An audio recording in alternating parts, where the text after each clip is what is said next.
ओम नमो भगवते वासुदेवाय।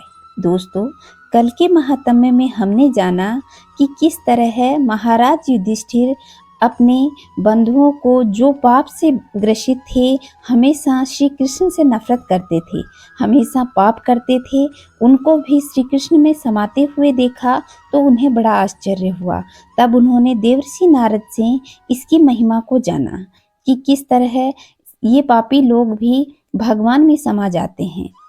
तो आगे की महिमा को आज हम इस अगले महात्म्य में जानेंगे। अगर आपने चैनल को सब्सक्राइब नहीं किया है तो चैनल को सब्सक्राइब करके पास के बेल आइकन को दबाएं ताकि हमारे सनातन का ज्ञान घर घर पहुंच सके। आइए दोस्तों, प्रारंभ करते हैं आज का पावन महात्म्य।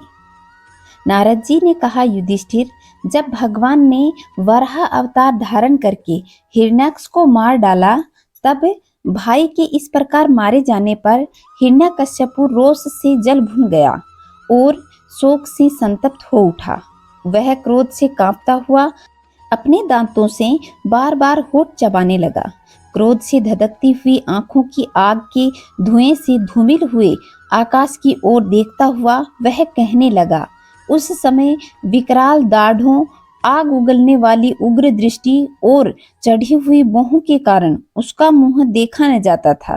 भरी सभा में त्रिशूल उठाकर उसने द्विमूर्धा, त्रक्ष, शांबर, सतबाहु, हैग्रीव, नमूची, पाक, इलवल, विप्रचिति, पुलोमा और शकुन आदि को संबोधन करके कहा, दैत्यों और दानवों, तुम सब मेरी बात सुनो और उसके बाद जैसे मैं कहता हूँ वैसा करो। तुम्हें यह ज्ञात है कि मेरे क्षुद्र शत्रुओं ने मेरे परम प्यारे हितैषी भाई को विष्णु से मरवा डाला है।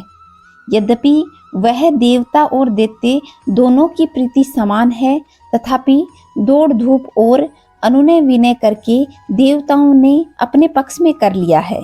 यह विष्णु पहले तो बड़ा शुद्ध और निष्पक्ष था, परंतु अब माया से वराह आदि रूप धारण करने लगा है और अपने स्वभाव से भी च्युत हो गया है। बच्चे की तरह है, जो उसकी सेवा करे उसी की ओर हो जाता है। उसका चित्त स्थिर नहीं है। अब मैं अपने इस शूल से उसका गला काट डालूंगा और उसके खून की धार से अपने रुधिर प्रेमी भाई का तर्पण करूंगा। तब कहीं मेरे हृदय की पीड़ा शांत होगी। उस मायावी शत्रु के नष्ट होने पर, पेड़ की जड़ कट जाने पर डालियों की तरह सब और देवता अपने आप सूख जाएंगे, क्योंकि उनका जीवन तो विष्णु ही है। इसलिए तुम लोग इसी समय पृथ्वी पर जाओ। आजकल वहाँ ब्राह्मण और क्षत्रियों की बहुत बढ़ती हो रही है। वहाँ जो लोग तपस्या, यज्ञ, स्वाध्याय, व्रत, दान आदि शुभ कर्म कर रहे हैं, उन सबको मार डालो। विष्णु की जड़ है द्विज जातियों का धर्म कर्म, क्योंकि यज्ञ और धर्म ही उसके स्वरूप हैं। देवता, ऋषि, पितृ, समस्त प्राणी और धर्म का वही परम आश्रय है। जहाँ जहाँ ब्राह्मण, गाय, वेद, वर्णाश्रम और धर्म कर्म हो, उन देशों में तुम लोग जाओ, उन्हें जला दो, उजाड़ डालो। दैत्यों तो स्वभाव से ही लोगों को सताकर सुखी रहते हैं। दैत्यराज हिरण्यकश्यपु की बात सुनकर के आज्ञा पाकर आदर से सिर झुकाकर स्वीकार की और उसी के अनुसार जनता का नाश करने लगे।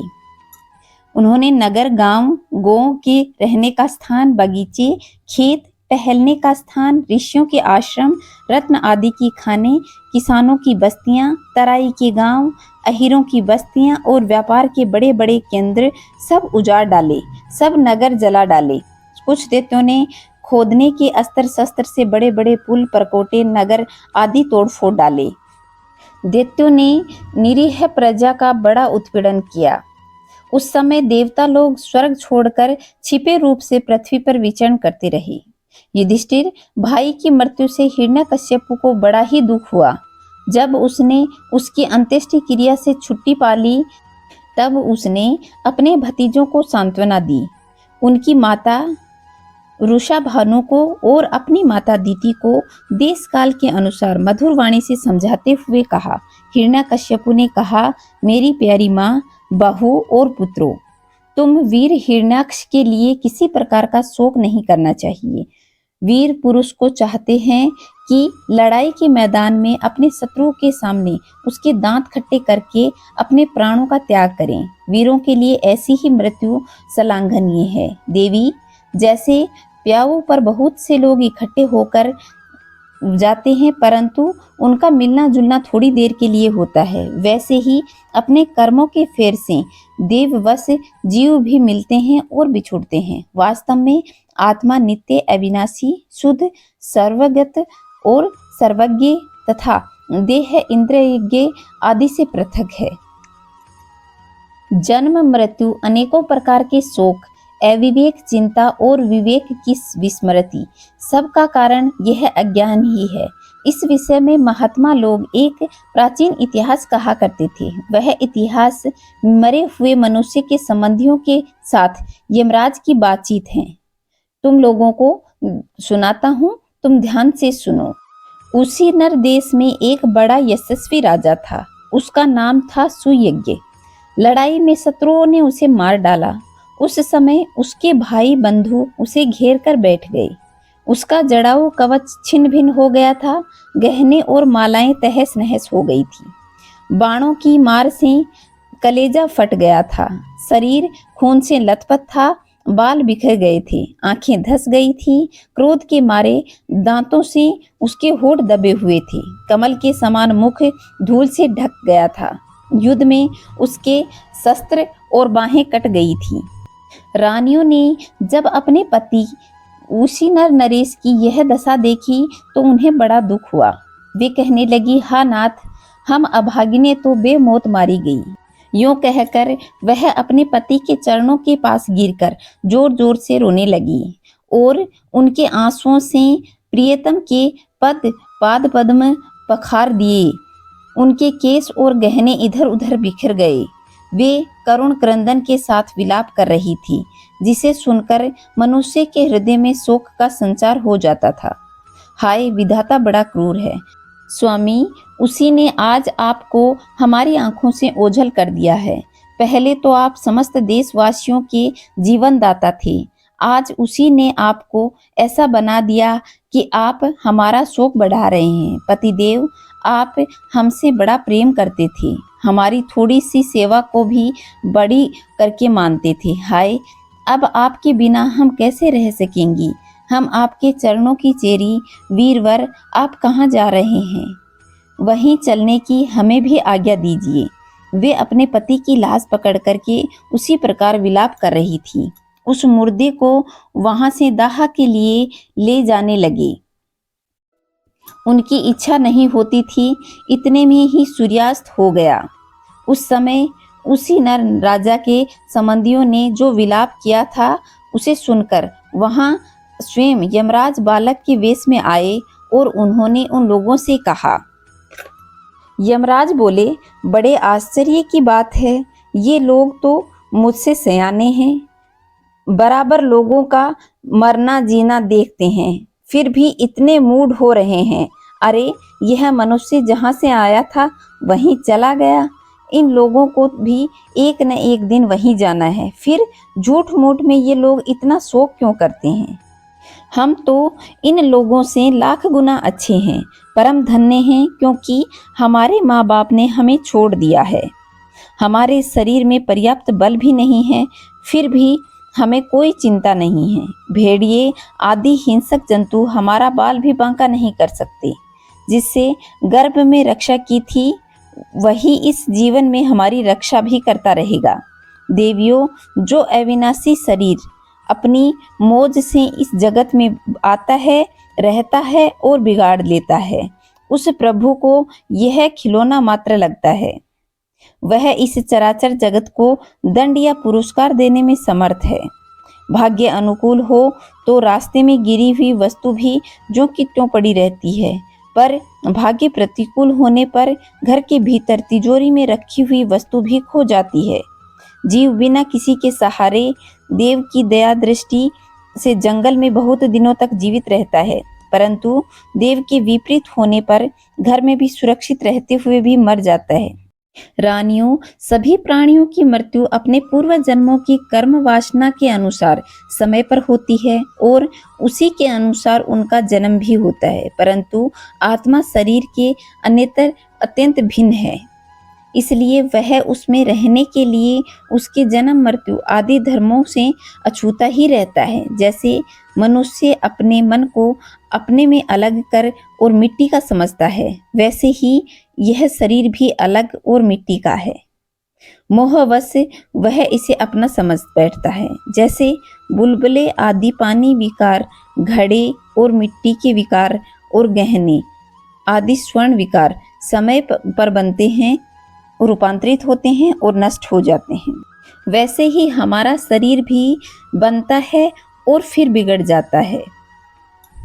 आगे यमराज कहते हैं, मूर्खों, जिनके लिए तुम सब शोक कर रहे हो, वह सूर्य के नामक शरीर तो तुम्हारे सामने ही पड़ा है।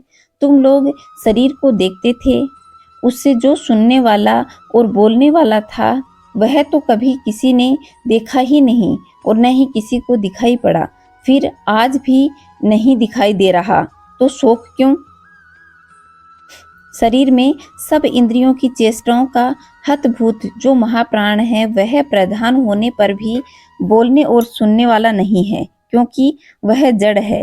देह इंद्रिय आदि द्वारा सब पदार्थों का दृष्टा तो आत्मा है और शरीर और प्राण दोनों से पृथक है। जब तक वह 5 प्राण, 5 कर्मेंद्रिय, 5 ज्ञानेंद्रिय, बुद्धि और मन, इन 17 तत्वों से बने हुए लिंग शरीर से युक्त रहता है, तभी तक कर्मों से बंधा रहता है और इस बंधन के कारण ही माया से होने वाले मोह और क्लेश उसका पीछा नहीं छोड़ते। प्रकृति के गुणों और उनसे बनी हुई वस्तुओं को सत्य समझना अथवा कहना झूठ मूठ का दुराग्रह है। मनोरथ के समय की कल्पित और स्वप्न के समय दिख पड़ने वाली वस्तुओं के समान इंद्रियों के द्वारा जो कुछ ग्रहण किया जाता है सब मिथ्या है। इसलिए शरीर और आत्मा का तत्व जानने वाले पुरुष न तो अनित्य शरीर के लिए शोक करते हैं और न नित्य आत्मा के लिए ही, परंतु ज्ञान की दृढ़ता न होने के कारण जो लोग शोक करते रहते हैं उनका स्वभाव बदलना बहुत कठिन है। किसी जंगल में एक बहेलिया रहता था। वह बहेलिया क्या था? विधाता ने मानो तो उसे पक्षियों के काल रूप में ही रच रखा था। जहाँ कहीं भी वह जाल फैलाता और ललचाकर चिड़ियों को फंसा लेता। एक दिन उसने कुलिंग पक्षी के एक जोड़े को चारा चुगते देखा। उसने उस बहेलिये ने मादा पक्षी को तो शीघ्र ही फंसा लिया। कालवश वह जाल के फंदे में फंस गई। नर पक्षी अपनी मादा को विपत्ति में देखकर बड़ा दुख हुआ। वह बेचारा उसे छुड़ा तो नहीं सकता था। स्नेह से उस बेचारी के लिए विलाप करने लगा।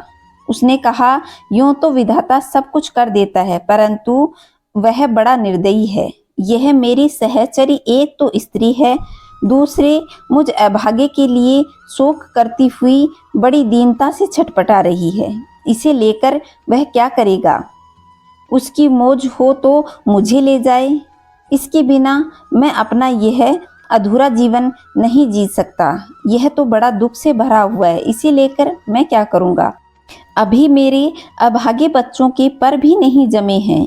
स्त्री के मर जाने पर उन मातृहीन बच्चों को मैं कैसे पालूंगा? अहो, घोंसलों में वे अपनी माँ की बाट देख रहे होंगे। इस तरह वह पक्षी बहुत सा विलाप करने लगा। अपनी सहचरी के वियोग से वह आतुर हो रहा था। आंसुओं के मारे उसका गला रुंध गया। तब तक काल की प्रेरणा से पास ही में छिपे हुए बहेलिये ने ऐसा बाण मारा कि वह वहीं पर ही लौट गया।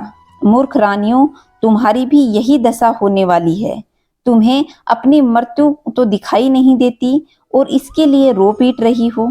यदि तुम लोग 100 बरस तक इसी तरह शोकवश छाती पीटती रहो तो भी तुम उन्हें दोबारा नहीं पा सकती। हिरण्यकश्यपु ने कहा, उस छोटे से बालक की ऐसी ज्ञानपूर्ण बातें सुनकर सब के सब दंग रह गए। उसी नर नरेश के भाई बंधु और स्त्रियों ने यह बात समझ ली कि समस्त संसार और उसके सुख दुख अनित्य और मिथ्या हैं। यमराज यह उपाख्यान सुनाकर वहीं अंतर्धान हो गए। भाई बंधु ने भी सुयज्ञ की अंत्येष्टि क्रिया की। इसलिए तुम लोग भी अपने लिए या किसी और के लिए शोक मत करो। इस संसार में कौन आत्मा है और कौन अपने से भिन्न है, क्या अपना है क्या पराया है। प्राणियों को अज्ञान के कारण ही सब अपने पराये का दुराग्रह हो जाता है। इस भेद बुद्धि का कोई कारण नहीं है। नारद जी ने कहा, युधिष्ठिर, अपनी पुत्र वधू के साथ दिति ने हिरण्यकश्यपु की यह बात सुनकर के उसी क्षण पुत्र शोक को त्याग दिया और अपना चित्त परम तत्व स्वरूप परमात्मा में लगा दिया। तो दोस्तों, यह था आज का पावन महात्म्य, जिसमें हमें हमारे प्रियजनों के लिए इतना शोक नहीं करना चाहिए जिससे हमारा जीवन नष्ट हो जाए। हमें प्रेम भी उस परमात्मा से करना चाहिए जिससे हमारे जीवन मरण का यह चक्र हमसे छूट जाए और हम उस परम पिता परमात्मा को पा सकें। आशा करती हूँ मेरे द्वारा दी गई जानकारी आप लोगों को पसंद आई होगी। अगर वीडियो पसंद आया हो तो वीडियो को लाइक करें, शेयर करें और कमेंट में जय श्री नारायण अवश्य लिखें। खुश रहें, मस्त रहें, चारों तरफ स्वच्छता बनाए रखें। जय श्री नारायण दोस्तों।